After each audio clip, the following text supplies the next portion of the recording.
É muito legal, esses encontros aqui são muito legais, eu tenho feito com o maior prazer e a gente está criando uma memória, uma documentação e uma reflexão sobre a vida do país, a vida cultural do país, os caminhos, as pessoas, quem fez coisa, quem não fez, muito interessante. E todos vêm passado por aqui porque pela minha idade, qualquer um que passar aqui, eu conheço. Vai ser difícil ver alguém aqui que eu falo, não conheço. Às vezes tem um muito jovem que eu não sei quem é, mas dá para adivinhar.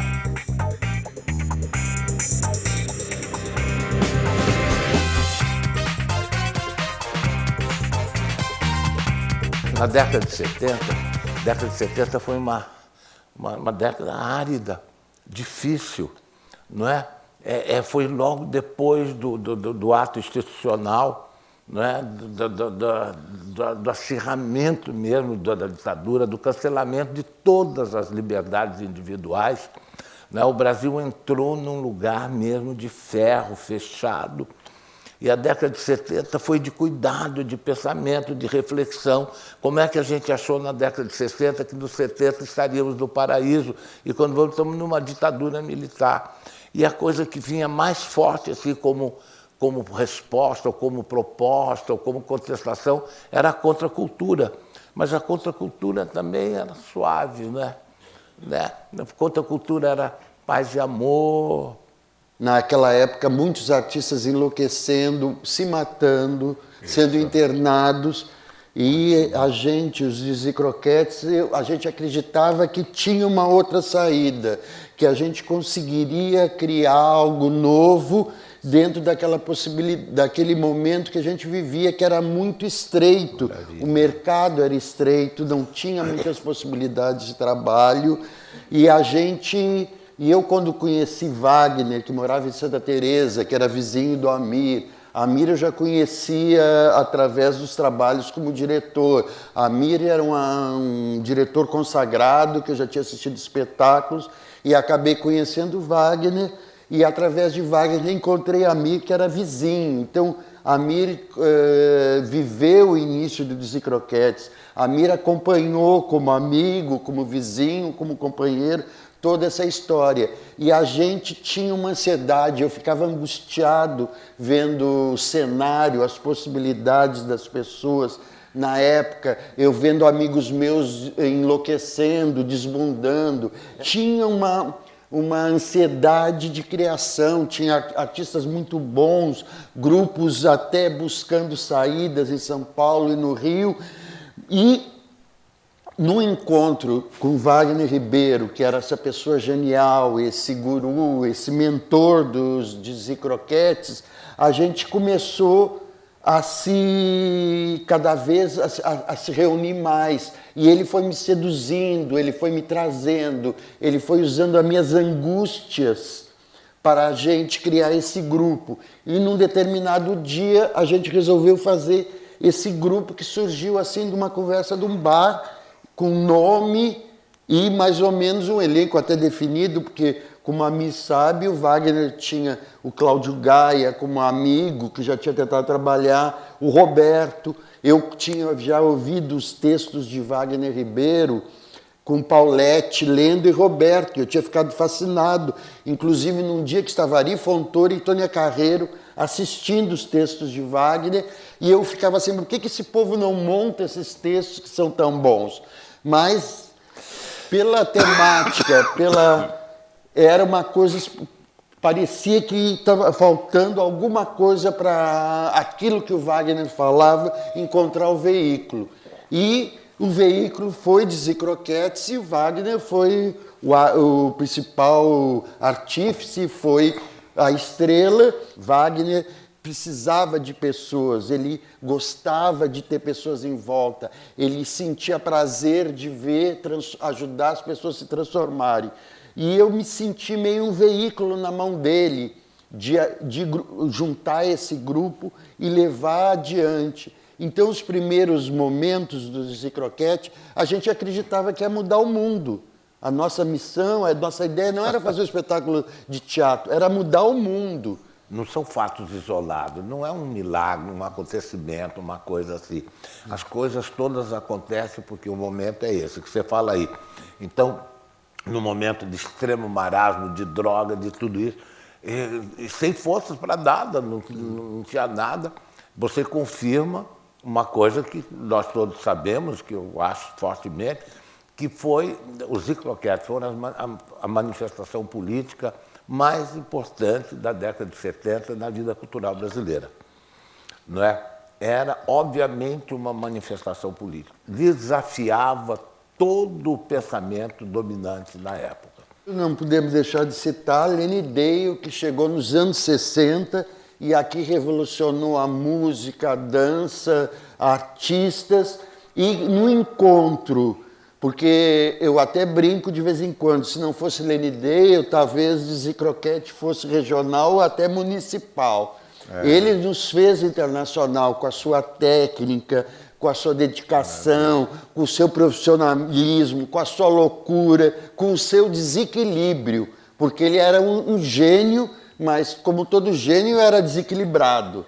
Não é? Não tem um gênio que você diz, não, é aquela pessoa... Ou uma coisa ou outra. É uma coisa ou outra. Se é gênio, normalmente tem ups e downs. E Leni era especialista. Ele chegava a extremos que as pessoas nem conseguem imaginar. Os amigos de Leni eram completamente apaixonados por ele, mas sofriam muito na mão deles. Leni era uma pessoa que te jogava no céu e quando você via, ele tinha te jogado, era no inferno. Então era muito... Eram pessoas muito vibrantes. O Wagner, uma pessoa mais doce, tranquila, mas também tinha os ups e downs dele. Então essas pessoas foram muito importantes. Então eu digo, a gente, quem faz parte da nossa formação, são essas pessoas maravilhosas que nos ajudaram a afirmar. Então eu digo para mim, quem me ajudou a ser esse ser que eu sou, foi Leni Dale, Wagner Ribeiro, Amir Haddad, Roberto Santos, Mazzaropi, e os diretores e os homens de cabeça, Flávio Império, que é um talento hiper, né? Então eu convivi com pessoas que me trouxeram muita informação e muita riqueza para eu ser o que sou. E por isso que de vez em quando eu sou meio terrível em relação a pessoas que não buscam essa grande... buscam esses artistas maiores que sempre buscaram a transformação. Aos 18 anos eu estava numa boate com duas amigas e Leni chegou e começou a dançar e me seduzir. Eu tomei um porre e foi o primeiro cara que eu fui para a cama querendo, que eu assumi. Eu tinha 18 anos e eu fui transar com Leni, foi uma merda. Quando ele dormiu, eu levantei e fui embora. E depois, anos depois, quando eu encontrei ele, ele perguntava, meu amor, mas eu sou ruim mesmo. Eu digo, Leni, foi uma droga. Ele ficava, mas você tem certeza? Porque ele não lembrava. Nós dois estávamos bêbados. E na hora que ele dormiu, eu levantei e saí correndo. Mas para mim foi muito importante, porque eu assumi, foi o primeiro cara que eu quis ir para a cama, foi Leni Dale, que eu disse, não, eu vou, porque eu era fascinado por aquele homem, ele se mexia, fazia, eu ficava, era uma explosão. E depois eu fui entender, eu era apaixonado pelo talento dele, pela estrela, não tinha atração sexual. Mas eu resolvi ir para a cama com ele até para ver isso. E depois, anos depois, quando a gente se aproximou, sempre a gente teve uma ligação muito forte, porque eu sou canceriano como ele. E na época que a gente se encontrou, o Fauzi Arap fazia um grupo, reunião de teatro, que o Leni ia e todo mundo achava que o Fauzi ia fazer um espetáculo de teatro, e Fauzi não queria fazer um espetáculo de teatro. E eu comecei a fazer um musical, que eu era galã, e eu fazia o galã e o viado. E o Leni detestou o espetáculo, mas adorou o meu viado e adorou as roupas do meu viado que eu que tinha feito. E o Leni era fascinado pelas minhas roupas, porque eu tinha sapatos de boca, eu usava caftas aberto, cheio de estrelas de strass. Então, as minhas roupas eram loucas. As pessoas, quando me conheciam, ficavam meio impressionadas. Eu usava caftas do Flávio Império. Flávio Império fazia uns panôs lindos, os trabalhos dele. Eu pegava dois, costurava e fazia uma roupa para mim. Então, eu usava pinturas como roupa. Eu usava, os artistas faziam, eu pegava e inventava uma roupa. E eu era muito maluco, as pessoas adoravam criar peças para mim. Então, o meu figurino, as minhas roupas eram muito... Então, porque Lene era assim. Então, Lene ficava impressionado com isso. É uma pessoa que se apaixonou pelo Brasil, que encontrou aqui, porque Lene, quando começou a dançar nos Estados Unidos, ele era super talentoso, mas ele foi posto para fora de diversos espetáculos, porque ele era muito criativo. O coreógrafo ensinava a coreografia, e quando voltava para ver, Lene estava rebentando no espetáculo, mas fazendo outra coisa. Então ele era reconhecido a genialidade, mas era uma força incontrolável. E quando ele veio para o Brasil, ele pôde passar toda a experiência dele e toda a loucura, né? Porque Lene começou jovem profissionalmente, mas por ser gay e ser americano, ele é de uma geração americana que, se vocês prestarem atenção, forem ver na história, foi uma geração tratada a eletrochoque. Então, Marilyn, Judy Garland, Lenny Dale e muitas outras. E o eletrochoque vicia. Eu mesmo já tirei Lene de algumas clínicas. Ele, de vez em quando, tinha a crise, ele se internava e me ligavam da clínica para pedir para tirar ele, porque ele queria tomar choque. E a clínica no Brasil não usava mais choque. E eu fui buscar ele diversas vezes em clínicas para tirar. Algumas vezes eu conseguia, outras não. Algumas ele me botava para fora. Eu saía meio... Mas 2, 3 horas depois alguém me... Olha, o Lene chegou na casa de fulana. Ele não dava o braço a torcer, não queria sair comigo, mas ele acabava saindo. Mas ele fazia isso. Então, ele tinha essa necessidade. Então, tem uma geração de artistas que foi tratado pelo Star System através de pílulas e eletrochoque. E Lene é um pouco disso, porque o pai o espancava, o pai mandava fazer ele tratamento por ele ser gay. Ele era discriminado, o pai italiano não queria um filho gay. E então ele sofreu um pouco, Lene. Então, essa loucura toda dele tinha em função desse histórico dele. E quando ele chega no Brasil, ele encontra um espaço incrível, porque ele era o diferente, ele tinha algo a dizer. Ele chegou e conquistou o espaço dele e foi, e tanto é que ele fez a carreira aqui. Por isso, eu acho que nós, de Zee Croquettes, temos um compromisso histórico de ir para a América, que aqui no filme falam que a gente foi chamado e não foi. Então, a gente agora, em abril de 2014, para Nova York, eu acho que é quase um compromisso para a gente revelar para a América quem foi Lenny Dale, quem foi esse americano que nos fez internacionais. Essa exposição que está embaixo nossa, a ideia é que em Nova York ela cresça e ainda tenha uma sala especial para contar para os americanos quem é Lenny Dale, né? Porque eu sei que Liza tem alguns coreógrafos que conheceram ele jovem, que sabem quem ele é. Mas os americanos não sabem, o público americano não sabe. Eu falo por aí, Lene era a coisa mais louca do mundo. Eu até me entrevistaram outro dia sobre Lene. Lene era aquela pessoa que, quando ele tinha a crise, ele me levava para debaixo do chuveiro e ficava 5 horas dentro do chuveiro e não me deixava sair. E eu ficava, Lene, eu estou murcho, você está murcho. As mãos, a gente olhava para a cara dele, aquele bafo, e ele falando, mas eu tinha uma vantagem em cima de Lene. Eu era um dos poucos que ele não conseguia enlouquecer, porque Lene enlouquecia todo mundo. E eu sempre dei força para a loucura criativa de qualquer ser humano. Se a loucura é criativa, eu ponho a maior pilha em cima. Agora, se é destrutiva, eu não quero nem saber. Então, eu sempre dei força por essa vontade de criar e essa coisa. Então, Lene, eu sempre tive um relacionamento de amor e ódio, porque ele aprontava muito e quando ele aprontava, batiam era na minha porta para ir conversar com ele. Então, ao mesmo tempo que eu cobrava ele, ele me cobrava. Então, quando ele se irritava comigo, ele me tirava das coreografias. Então, eu tinha um relacionamento, eu tinha que falar com ele, mas tinha que falar com jeito, porque eu sabia, se eu falasse demais, ele chegava na hora que ele se irritava, ele me tirava das coreografias, e diversas vezes, Lene virava para mim e dizia assim, você quer dançar ou você quer ser administrador? E algumas vezes eu saía de administrador, até que o administrador que ele botava, roubava o nosso dinheiro, ou ele pegava, botava a mão no dinheiro, os meninos vinham e eu voltava a cuidar do dinheiro, porque eu cuidando, ele não botava, eu não deixava ele pegar o dinheiro.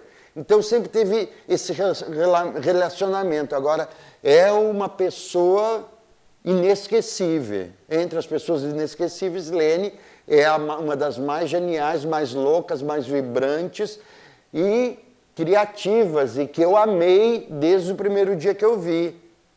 E continua presente na nossa vida, na vida do Ciro.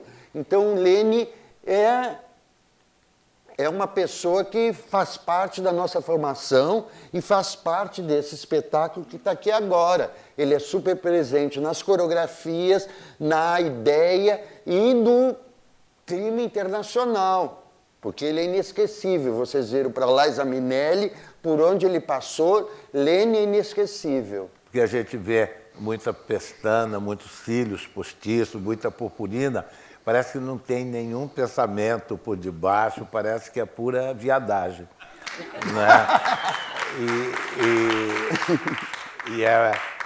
E é muito mais por isso que eu acho sempre que da década de 70 foi a maior prova de hombridade que a arte brasileira fez, de masculinidade, de coragem. Numa época que todo mundo andava em ordem unida, que todo mundo marchava no mesmo passo, ao som do tambor, pé direito da frente, todo mundo marchando igual, todo mundo fardado, uniformizado. Eles tiveram a coragem de tirar a roupa, ficar de biquíni, peludo, cheio de pelo, botar um salto desse tamanho, enfiar um fio dental no rabo e desmontar o desfile militar dentro do qual o país se encontrava. Né? Então, é um gesto atrevido, corajoso, transgressor, criativo e que serviu para todos nós. Você vê no filme, não tem ninguém que... Também ninguém ia ter coragem de falar mal do filme, né? Mas, na verdade, ninguém nega a influência, né? O Pedro Cardoso fala, não tem a ver comigo, e tem, porque o Pedro sempre trabalhou comigo e ele era muito impressionado com a liberdade de croquete. O Falabella, toda uma opção de jeito.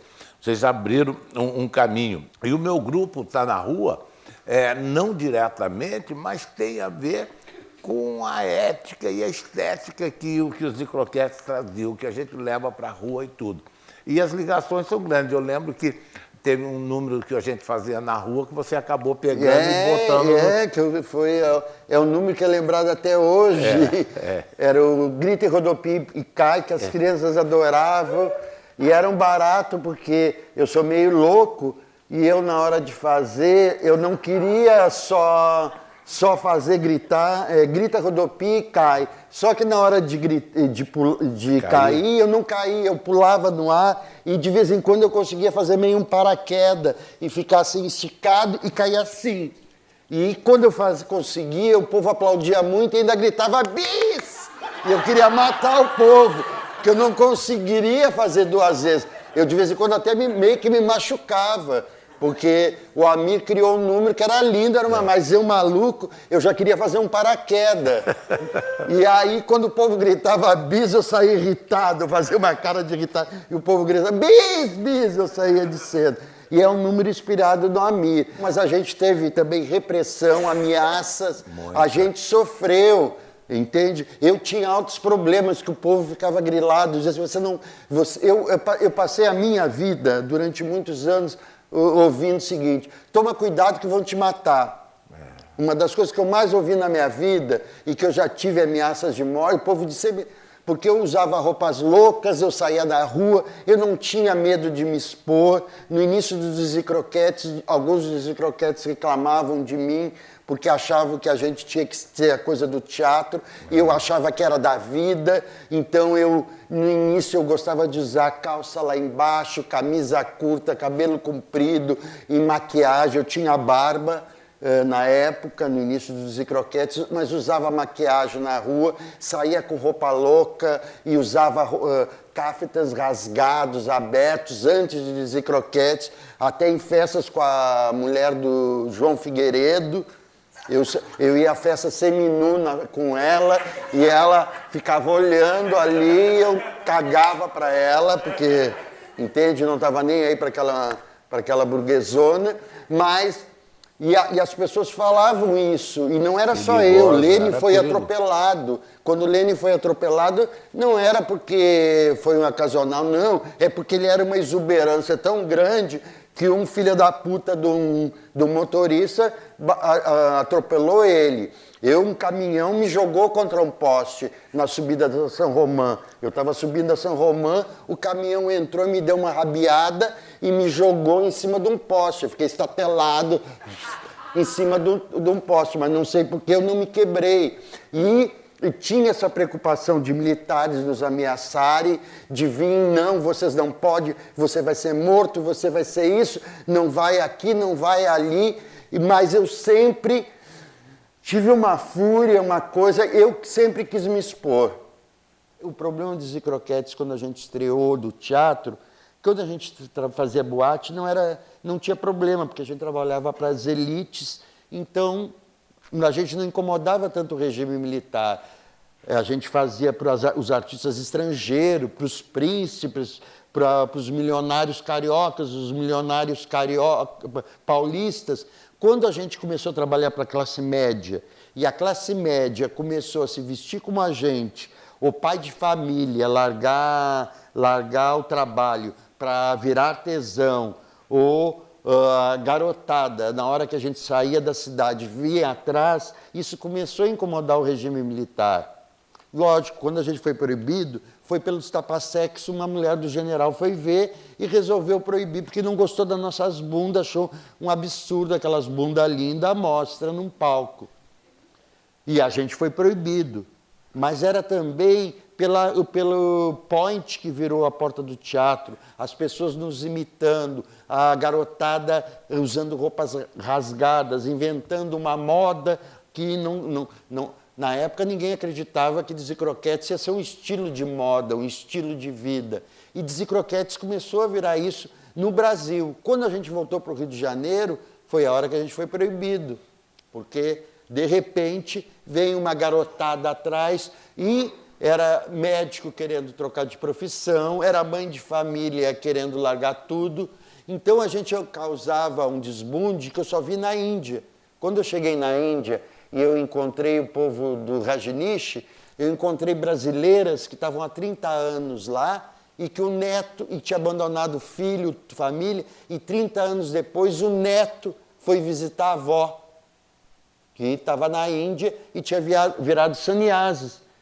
Então, o que eu encontrei, principalmente de mulheres brasileiras, que largando as famílias para trocarem, porque você vai para a Índia, pega as sânias, troca de nome e vira outro personagem. E se desvincula de mãe, pai, filho e essa vida burguesa que oprime as mulheres. Então, quando eu cheguei na Índia, eu até comecei a entender um pouco o que a gente ocasionava no Brasil de uma outra maneira, mas através do teatro, porque as pessoas desbundavam com Zicroquetes. E nesse desbunde, as pessoas queriam assumir esse desbunde como forma de vida, como possibilidade. Foi isso que incomodou o regime militar. Mas, ao mesmo tempo que a gente foi proibido pela mulher do general que pediu, os filhos dos generais, os filhos dos militares eram nossos fãs e brigavam. Inclusive, na época, a gente tinha um delegado que morava perto do nosso teatro e que a família nos adorava e que a gente ia comer todo dia. E os filhos do delegado brigavam pela gente e fizeram pressão. E tanto é que 3 meses depois a gente conseguiu voltar. Mas depois desses 3 meses, Lênin tinha sido atropelado, a gente estava com dívida até aqui. Eu com os sobrinhos da Ruth Escobar atrás de mim, que para me manter em cartaz eu tinha passado um cheque sem fundo. E aí a Ruth Escobar mandava os sobrinhos dela, os garotões, para me cobrar, e os meninos ficavam assim, eles estão aí, eles vão te dar porrada. Eu digo, calma, gente. Aí eu ia conversar com ele, eu digo, olha, estou devendo, vou pagar, mas tem que esperar a gente ter dinheiro, porque quando não tiver dinheiro, se a bilheteria não der, não tem dinheiro para pagar vocês. E pagamos Ruth Escobar, sempre paguei as minhas dívidas, mas eu aprendi a passar cheque sem fundo com Desi-Croquetes, para manter a gente em cartaz, porque eu era o único que tinha talão de cheque na época. E por aí vai, essa é a nossa história, que continua aí, continuamos vivendo com novas pessoas e que acredito que mesmo quando eu não estiver aqui, isso vai continuar, porque tem uma garotada nova vivendo isso e que através de novas linguagens, essa mensagem eu espero que continue, porque o que é bom permanece. Hoje a gente vê, a gente se emociona, a gente gosta. Na época também via tudo, mas não era fácil. Não era fácil assumir o que eles assumiram num país repressor, conservador, careta, como o Brasil era na época. Então, as ameaças vinham de todos os lados. E há muita violência na história dos Desi-Croquetes. E morreram todos muito, muito cedo. Então, tem um clima de tragédia em volta de um grupo, de uma coletividade que se assume dessa maneira, se expõe dessa maneira, disposta a pagar o preço e paga o preço. Paga o preço. Os que não foram vitimados pela AIDS foram vitimados pela violência, e violência brava. Eu, toda vez que eu penso na morte do Wagner, eu fico falando, meu Deus do céu. E se a gente está aqui e isso tudo aconteceu, é pelo encontro principal de Wagner e Lene. Não que os outros não tenham sido importantes. Todos foram importantes, cada um dentro do seu setor. Tanto Paulette, como Lotinha, Gaia, Reginaldo, ou mesmo Eloy, que era camareira, que não dançava. Todos tiveram uma importância dentro dessa história e participaram ativamente. Lógico, alguns morreram rapidamente e ficaram, mas Desi-Croquetes deixou frutos na Europa, deixou frutos na Alemanha, teve grupos que continuaram lá, que nasceram por causa dos Desi-Croquetes. Na própria Alemanha tem um grupo decorrente que foi para lá e fez o maior sucesso na Alemanha, fez cinema na Alemanha, que Desi é um mantra do budismo tibetano na língua mandarim, e que é um mantra de tribos mexicanas da época do descobrimento. Nossa. Então, eu acho que Wagner Ribeiro resgatou do inconsciente coletivo esse mantra para nós, e que a gente conseguiu botar em execução durante os anos 80, e como vocês viram no filme, com o advento da AIDS e a separação, a gente ficou num limbo durante um tempo. Mas, hoje em dia, eu volto a acreditar que Desi-Croquetes tem uma viagem bem mais longa. Talvez a gente não seja a conquista do mundo, mas a gente continua com uma mensagem que serve para os dias de hoje, que tem um futuro. Então é uma coisa assim, vamos dizer, é como se eu tivesse parado um tempo e voltado a sentir que não, aquilo era verdadeiro e aquela emoção continuava a existir até hoje. E por isso que a gente está vendo que os caminhos estão se abrindo e cada vez as perspectivas para o grupo são maravilhosas. E hoje em dia a gente vê, tem gente que vem ver o nosso espetáculo, os meninos estão aqui de prova, vem ver 10 vezes, trazem mãe, pai, tio, vizinho, as pessoas vêm em grupos e continuam se emocionando. Então isso é lindo, e para mim que estou vivo, e eu acho que a gente tem uma responsabilidade em função dos que já foram, de Lene, de Wagner, Paulette, Gaia, todos, de dar continuidade, de levar essa mensagem adiante, porque eu sou um privilegiado por estar vivo e poder estar falando para vocês e continuar a levar a mensagem dessas pessoas. Isso é um privilégio único. Não sei porque eu sempre achei que esse momento ia acontecer. Eu não sabia se eu estaria presente, mas eu sempre acreditei que Dizzy Croquete teria seu espaço. Uma época a gente ficou meio no limbo, alguns ficavam magoados e ficavam, mas o que aconteceu? Ninguém sabe da gente, ninguém fala da gente, parece que a gente não existiu. Eu sempre acreditei que um dia o reconhecimento ia chegar, eu só não sabia se eu ia estar aqui. E por estar aqui, eu só posso agradecer. Não sei se eu agradeço a Deus ou ao Cristo Redentor. Como eu estava trabalhando muito na época, esse espetáculo novo é uma criação do Ciro. E eu cheguei, o espetáculo já estava pronto, eu entrei como participação especial. Então o meu envolvimento com eles foi muito doce, suave, foi uma coisa de leve, eu fui entrando aos poucos, entende? Hoje em dia, porque quando eu cheguei o espetáculo já estava praticamente pronto, o Ciro me botou no espetáculo e eu comecei a conviver com eles. Apesar do Dilê eu já conhecia, o Dilê é meu companheiro de poesia e música, de eventos há muitos anos que a gente se apresenta nos mesmos locais, junto, ele tocando, fazendo a música dele maravilhosa, eu fazendo a minha poesia. E então eu fui conhecendo e vendo e aceitando, porque eu procurei, eu sempre fui muito speed, eu sempre fui muito rápido, eu saco muito bem as coisas. Então eu tive que aprender a ficar na minha e esperar a hora certa de falar. Porque eu já tomei muita porrada na vida de sair falando na hora que eu vejo as coisas e as pessoas ficarem revoltadas, porque eu levei anos para aprender a falar e conseguir dar uma explicação lógica. Eu era muito de explodir, dizer uma coisa e as pessoas quererem me matar. Porque eu falava coisas que as pessoas já queriam pular em cima de mim e me matar. Mas com o passar dos tempos, as pessoas sempre acabavam achando que eu tinha dito alguma coisa. E eu levei anos para conseguir a botar ao nível da palavra o que eu pensava. E nesse novo espetáculo foi um exercício que eu fiz.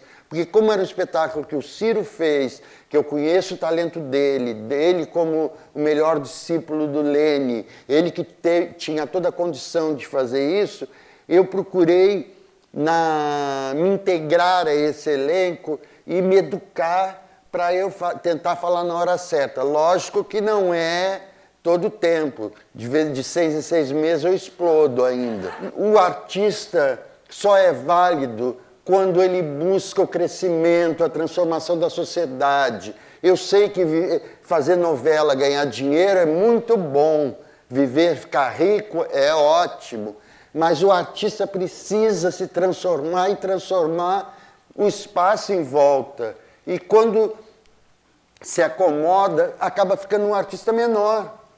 Por que tem pessoas que estão aí há 50 anos no mercado, fazendo, inovando, buscando e formando? Quantas pessoas a Mir já formou? Né, Mir? Mais de 12. Mais de 12.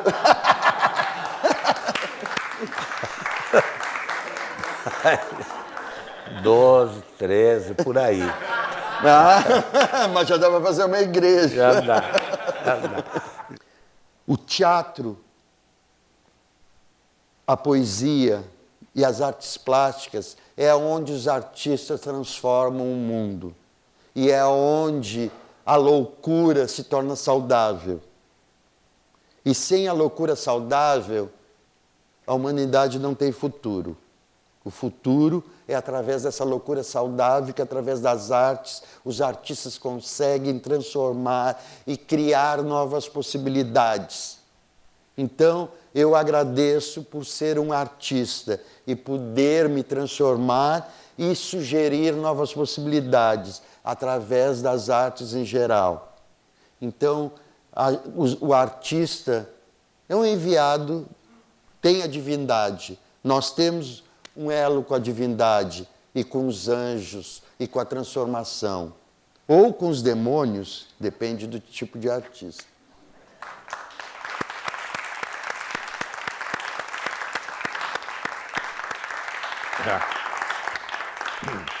Essas palavras dele a respeito da função do artista no mundo onde a gente vive são muito boas, são bem-vindas, e é para pensar mesmo, porque os artistas são os profetas, eles estão sempre anunciando um mundo novo.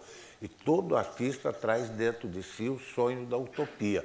Mesmo um artista que nunca pensou nisso, traz dentro de si a vontade de construir um mundo melhor. E que essa transgressão avance e continue, porque transgressão nunca é demais. E no caso brasileiro, nós temos muito pouco transgressores. Nós vivemos uma sociedade conformista e conformada. Só agora é que a gente percebe alguma modificação, alguma inquietação. Mas a vida brasileira, a vida cultural brasileira esteve parada durante muito tempo. Então, a transgressão é uma coisa necessária.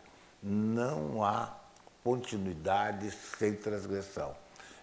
Tem que haver. E não há transgressão sem história. Não há transgressão sem ancestralidade. A coisa que ele fala aqui, que a gente traz essa coisa. Então, a ancestralidade é condição da contemporaneidade. Que a gente saiba descobrir isso cada vez mais e que o Zicroquete sirva de exemplo. É muito bom de assistir, tem momentos que são de pura eternidade, tem momentos que são de atualidade, está tudo bom. Mas o moderno desaparece, o eterno permanece. Isso que o Carlos Drummond de Andrade, eu acho que queria dizer quando ele fez o verso dele. Cansei de ser moderno, agora eu quero ser eterno. Né? Muito obrigado, Baiado, você foi um maravilhoso, trabalhei pouquíssimo, você falou tudo que fez. Eu quero agradecer a vocês, estar aqui com o mestre Amir, que é uma pessoa que nos acompanha, que é um artista que batalha e que está presente nas artes brasileiras e está atravessando os séculos. Certo. E que Zicroquetes também atravesse os séculos e permaneça na história desse país e ajude a melhorar. É só isso que eu peço. Eternamente. Obrigado. Eternamente.